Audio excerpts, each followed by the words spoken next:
Դրվելուց առաջ էլ ես շատ մեծ աշխատանք եմ տարել այս center-ների դեմ, ինքս այցելել եմ Colorado-ում եւ այլն այս detention center-ներում եւ իմ համար մենք միշտ համարել ենք Ամերիկան մի տեղ, որը you come for opportunities եւ նա եղել է մի տեղ, որ դու you're innocent until proven guilty հա եւ այն վիճակները, որ տեսել եմ այդ center-ներում they're not humane.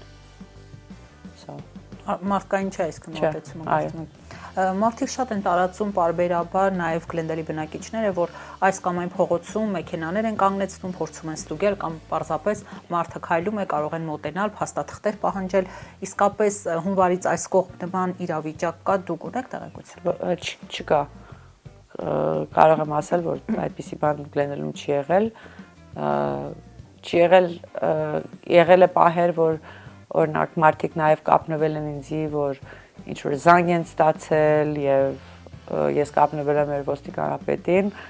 ինքը ասում է տենց բան չի եղել, հետո եմ գնում այդ մարդուն, ասում եմ օքեյ,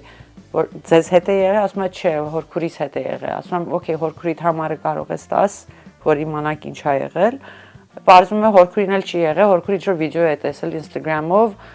մտահոգ է եղել, զանգարել է, I mean, փչացած հեռախոսի նման like բան է եղել, so գիտեմ վստահ եմ, որ մեր քաղաքում միջև այսօր չի եղել, բայց նաև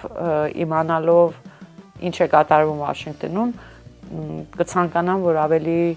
մենք լուր մնանք այս բաների, որտեղ չեմ էլ ուզում, որ մեր խոսակցության պատճառով